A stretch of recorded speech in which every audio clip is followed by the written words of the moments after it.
전사님은 차가 있는데요. 처음에 차를 샀는데 주변에서 차 이름이 뭐야? 라고 물어보는 거예요. 그래서 SM3라고 했더니 아니 그거 말고 차 이름이 있잖아 라고 하는 거예요.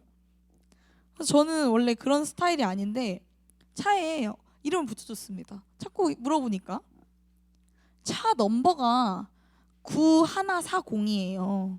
그래서 어디든 갈 수 있고 어디든 갈 수 있어서 구원열차다 해가지고 구원붕붕이 구붕이입니다. 제가 이제 좀 운전이 좀 늘어서 주님 곁으로 갈 확률은 많이 줄어들었어요. 하지만 하여튼 구붕이에 관련된 이야기입니다. 원래 제가 이제 고등부를 하게 되면서 중고차를 사야겠다라고 마음을 먹고 중고차 사이트에서 차를 알아보고 있었어요. 마음에 드는 차를 이제 고르고 그걸 구매하려고 이제 이것저것 마지막으로 체크하면서 이제 부모님께 연락을 드렸습니다. 그래서 부모님이 멈추면 안 돼? 하면서 올스톱을 시키시는 거예요. 따로 한번 알아보시겠대요. 이제 구매만 하면 되는 시점에서 갑자기 멈추라고 하시니까 기분이 그렇게 썩 좋진 않더라고요. 근데 부모님이 기도하면서 같이 기다려보자라고 하시는 거예요. 그래서 이러면서 기도하면서 같이 기다리는데 얼마 뒤에 부모님으로부터 연락이 왔습니다. 제가 보던 차랑 똑같은 종류고 똑같은 옵션인데 200만 원 더 싸게 차가 나온 거예요. 그렇게 만나게 된 것이 지금의 구붕이입니다. 그래서 막 우스갯소리로 역시 기도하시는 분들은 다르다 막 이랬습니다. 물론 제가 구했던 것과는 달랐지만 더 좋은 것으로 돌아오게 되었던 경험입니다. 오늘 이렇게 구붕이 예화로 설교를 시작해보는 이유는 오늘 말씀 가운데서도 구한 것과는 다른 것을 얻었되 더 좋은 것을 얻은 사람이 등장하기 때문입니다. 방금 우리가 말씀을 통해서 함께 읽어보았죠. 우리가 오늘의 말씀을 듣는 가운데 말씀을 통해서 이야기하시는 하나님의 음성을 듣게 되는 은혜가 있기를 간절히 소망합니다. 날 때부터 걸을 수 없던 사람이 있었습니다. 4장 22절에 보면 이 사람의 나이가 40여 세나 되었다라고 해요.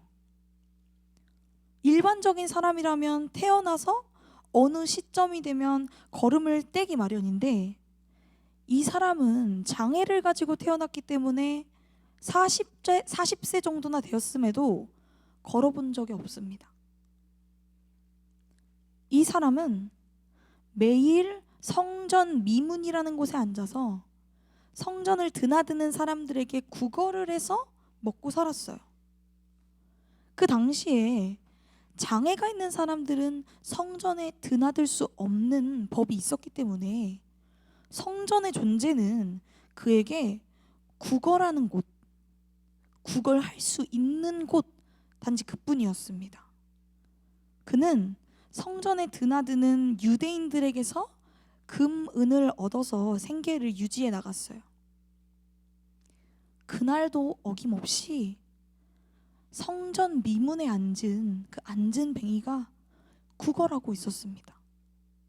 그런데 두 사람이 성전으로 들어가려고 하는 거예요. 그래서 그는 어김없이 그 두 사람에게 또 구걸하였습니다. 그러자 그 두 사람이 이렇게 돌아보는 거예요. 그리고 이야기합니다. 우리를 보라.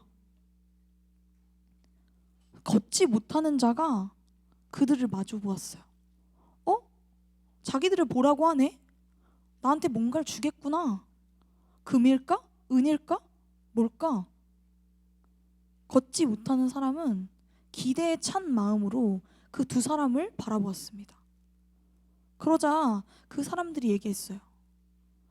은과 금은 내게 없거니와 내게 있는 이것을 내게 주노니 나사렛 예수 그리스도의 이름으로 일어나 걸으라. 내가 요청하는 것, 내가 구걸하는 것, 금과 은은 나한테 없지만 내가 다른 것을 너에게 주겠다. 내가 가진 것, 이것을 너한테 주는데 나사렛 예수 그리스도의 이름으로 일어나 걸어라. 성전에 들어가려고 했던 이 두 사람은 예수님의 제자 베드로와 요한이었습니다. 베드로와 요한은 날 때부터 다리 저는 자, 걷지 못한 자가 요청한 것을 주지 않았어요. 그러나 자신들이 가지고 있는 것, 가장 소중한 것, 예수님을 주었어요. 그들은 그러고는 그 안진뱅이의 손을 잡아 일으켰습니다. 여러분, 과연 날 때부터 못 걷던 그 사람은 어떻게 되었을까요? 40여 세가 되기까지 걷는다 라는 것과는 전혀 거리가 먼 사람이었습니다. 걷는다? 생각해 본 적도 없고 감히 바란 적도 없어요. 그런데 베드로가 예수 그리스도의 이름을 전하고 그를 끌어당기자 그의 발목과 발이 즉시 힘을 얻었습니다. 날 때부터 걷지 못하는 자가 되어 단 한 번도 서거나 걷거나 해본 적 없는 자였는데 그의 두 발과 발목이 힘을 얻고 서게 되었어요. 여러분, 왜 그 말 있잖아요. 아는 맛이니까 먹고 싶지. 알지 못하면요, 먹고 싶지도 않아요. 사람이 감히 바랄 수 없는 것은요, 진짜 바라지도 않는다니까요. 걷는다라는 개념 자체도 없는 자였는데 다만 지금의 삶을 유지해 나가기를 소망하는 자였는데 하나님께서는 다른 것을 주십니다. 회복, 자유, 생명. 여러분, 하나님께서는 이런 아버지이십니다. 우리가 무엇을 구하든 넘치도록 주시는 분이에요.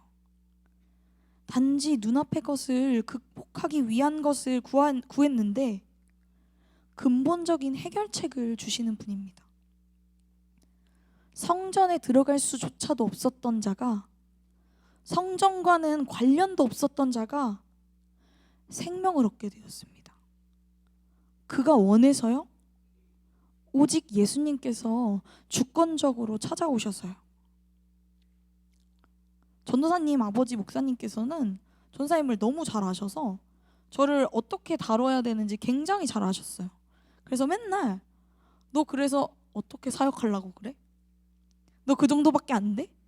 라고 이야기하시는 거예요. 그러면 저는 난 안 돼 하는 게 아니라 그래? 두고 봐 이랬어요. 그래서 아버지는 저의 롤모델이자 동시에 라이벌이었습니다. 근데 맨날 하도 그러니까 열받는 거예요. 저는 이제 맨날 하나님 저 좀 만나주세요. 하나님 저에게도 좀 능력 좀 주세요. 저를 좀 뜨겁게 좀 만나주세요 하고 기도하는데 안 만나주시는 것 같고 내 기도에는 응답도 없으시고 달라는 거는 절대 안 주시는 분 같고 그랬는데 저희 아버지는 26살 때까지 되게 자유롭게 사셨거든요. 하고 싶은 거 다 하면서 사셨는데 갑자기 어느 날 예수님께서 주권적으로 찾아오셔서 삶이 막 뒤바뀌었다고 막 그러니까 너무 열받아가지고 기도로 따졌어요. 하나님 왜 저는 안 만나주세요? 저는 이렇게 열심히 기도하는데. 근데 그 순간 하나님께서 무슨 마음을 주시냐면요, 지혜야, 이 세상에 만나달라는 사람들한테만 내가 찾아가면 얼마나 많은 사람들이 나를 영접할 수 있겠니? 하신 마음을 주시는 거예요. 엄청 깜짝 놀랐습니다. 진짜 그렇잖아요. 그러면 특별한 사람들 몇 명 아니면 얼마 구원 못 받겠다라고 생각하는데 또 뒤통수에 문득 그리고 사실 너도 내가 먼저 찾아가서 너를 만나 주었단다 라는 마음을 주시는 거예요. 여러분, 우리 한번 생각해 볼까요? 여기에 자기 의지로 나와 있는 친구들 몇 명이나 있어요? 예배 드리고 싶어서 막 미치겠어가지고 예배 드리지 않으면 막 죽을 것 같아서, 하나님과 교제하지 않으면 죽을 것 같아서 신앙생활 시작한 친구들 몇 명이나 있어요. 물론 힘내서 나오고 있는 친구들도 있겠죠.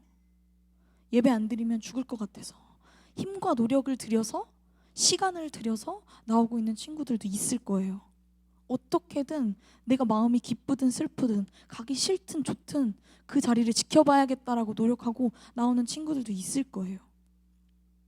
정말 멋져요. 그런데 여러분들 처음부터 그런 마음이 있었나요?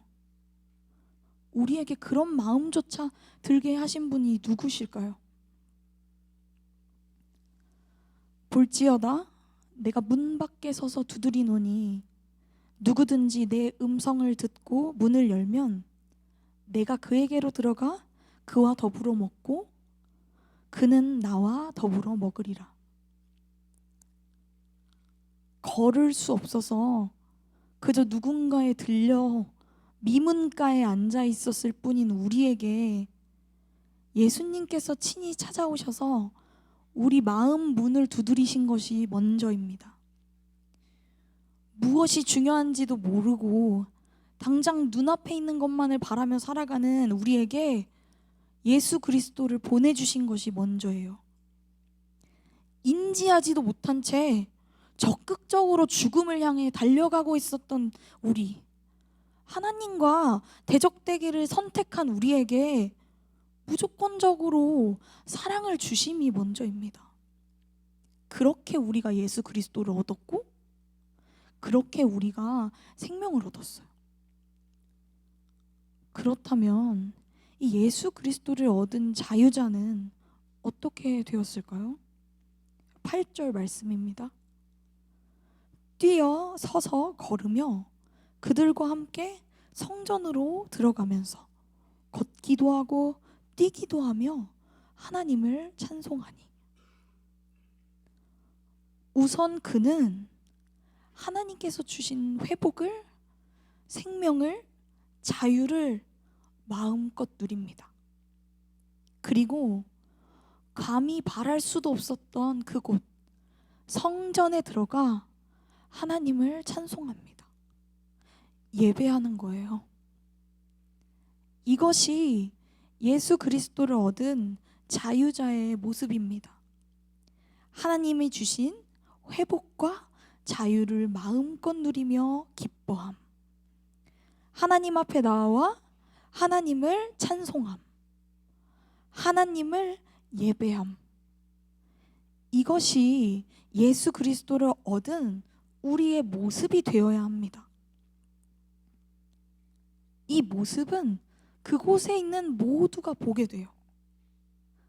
40여 세나 된 사람, 맨날 성전 미문에서 구걸하던 사람, 사람들로부터 은과 금을 얻어 간신히 삶을 이어왔던 사람, 다만 하나도 바랄 수 없었던 사람, 그가 회복되어서 자유를 얻어서 자기 두 발로 걷고 뛰고 하나님을 찬양하는 모습을 거기 있는 모든 사람들이 자기 눈으로 똑똑히 보게 돼요. 많은 이들이 이 일로 인해 깜짝 놀랐습니다. 태어나서부터 한 번도 서지 못하고 걷지도 못하고 뛰지도 못했던 사람이 어디 기대서 이렇게 어중간하게 서 있는 게 아니라 깨끗하게 나음을 받았거든요. 남들에게 구걸구걸해서 간신히 하루하루 연명해 가던 인생이 깨끗하게 치유되어서 새 삶을 살아갈 수 있게 되었거든요. 여러분, 이 안진뱅이는 베드로와 요한에게 구걸했어요. 은이나 금같이 자신의 삶을 간신히 이어갈 수 있는 어떤 것을 베풀어 주기를 바랬어요. 여태까지 그렇게 살아왔고 앞으로도 그렇게 살 생각이었어요. 그의 삶에 조금 더 나은 삶이란 한 번에 많이 걷어서 이틀 쉬기, 한 번에 많이 걷어서 3일 먹기, 이 정도였겠죠. 그러나 베드로와 요한은 그의 생계를 연명할 것을 주지 않습니다. 대신 자기들이 가진 가장 귀한 것, 예수님, 예수 그리스도의 이름, 그 생명의 이름을 주었어요. 그는 그것으로 말미암아 치유되었습니다. 적당히 어중간하게 서고 어중간하게 움직일 수 있게 된 게 아니라 그의 두 발과 두 다리가 새 힘을 얻었어요. 그는 완벽하게 온전히 걷고 뛸 수 있게 되었습니다. 그 사람은 자기 생각으로 자기가 삶을 살아갈 수 있는 것을 구하였지만 하나님께서는 그렇게 하지 않으셨어요. 예수 그리스도를 주셔서 그의 삶의 문제에 대한 참 해결을 허락하셨습니다. 은도 아니고 금도 아니고 자기조차도 생각하지 못했던 정말 가장 필요한 것을 주셨어요. 그림 그리는 사람한테는 채색 도구가 필요해요. 아픈 사람한테는 약이 필요하고 배고픈 사람에게는 음식이 필요하죠. 그림 그리는 사람에게 약을 준다고 해서, 배고픈 사람에게 채색 도구를 준다고 해서, 아픈 사람에게 음식을 준다고 해서 문제가 해결되지 않습니다. 문제가 해결되기 위해서는 그 사람에게 정말 필요한 것을 주어야 해요. 날 때부터 걷지 못하게 된 사람에게 정말 필요했던 것은 은이나 금이 아니었어요. 당장은 은금으로 음식을 사고 입을 옷을 살 수 있었겠죠. 그러나 그것이 그 사람의 진짜 문제를 해결하는 것은 아니었어요. 우리 삶도 똑같아요. 우리의 삶은 문제 없는 삶이 아니에요. 오히려 매 순간이 문제고, 매 순간이 선택의 갈림길이고, 매 순간이 염려하며 살아가는 삶이에요. 그러나 여러분은 무엇을 구하며 사시겠어요? 이전에 해왔던 대로 은과 금을 구하며 사시겠어요? 우리의 직접적인 문제가 해결되어지지 않는, 우리의 근본적인 문제가 해결되어지지 않는, 단지 눈앞에 사건을 해결할 수 있는 그런 은과 금을 구하시겠습니까? 공부 잘하게 해주세요. 좋은 대학 가게 해주세요. 좋은 직업 가지고 돈 많이 벌게 해주세요. 물론 구할 수 있죠. 구하는 게 나쁜 것도 아니에요. 그러나 그것은 우리에게 정말 필요한 것이 아닙니다. 우리의 진정한 문제를 해결하는 길이 아닙니다. 우리에게는, 믿는 자들에게는, 이 세상에게는 예수 그리스도가 필요합니다. 여러분, 가장 먼저 예수 그리스도를 바라보세요. 예수님을 붙잡으세요. 우리가 매일의 삶 속에서 우리의 구걸로 문제를 해결하려고 했을 때 예수님께서 우리 삶에 찾아오셔서 우리 삶의 본질적인 문제를 해결하셨습니다. 예수 그리스도께서 우리의 오른손을 붙들어 걸을 수 없던 불구자의 모습, 생명과는 전혀 상관도 없는 모습 가운데서 우리를 일으키셨습니다. 우리의 두 발에, 우리의 두 다리에 새 힘을 불어넣으시고 굳게 서고 걷고 뛰게 해주셨습니다. 치유해 주셨어요. 그럼에도 불구하고 계속해서 여전히 은과 금을 찾을 것인가요? 전과 같이 여전히 성전 미문 앞에 주저앉아서 지나가는 이들에게 은과 금을 구걸하며 매일매일의 삶을 연명해 나가실 건가요? 이제는 일어서시기를 바랍니다. 이제는 여러분의 두 다리로 서기를 바랍니다. 그리고 걷고 뛰며 하나님 주신 생명과 자유를 찬양하세요. 입술로 고백하고 모든 이들에게 보이세요. 이전의 나의 삶이, 불구자로 살아왔던 나의 삶이 예수 그리스도로 말미암아 말끔하게 치유되었다. 내가 죄 가운데서 구원받았고 나는 자유자가 되었다. 나의 모든 문제를, 나의 모든 아픔을, 나의 모든 슬픔을 예수 그리스도께서 이미 깨끗하게 하셨다. 그때에 모든 이들이 예수 그리스도의 능력을 보게 될 줄을 믿습니다. 그때에 모든 이들이 함께 회개하며 하나님 앞에 나아오는 역사가 있게 될 줄을 믿습니다. 그때에 모든 이들이 예수님을 크게 놀라워하며 믿게 되는 역사가 있을 줄을 믿습니다. 우리 사랑하는 고등부 공동체 여러분, 우리 공동체가 우리에게 정말 필요한 것을 구하는 공동체 되기를 원합니다. 우리 삶의 참 해답이신 예수 그리스도를 구하게 되기를 원해요. 그분을 붙잡게 되는 공동체 되기를 원합니다.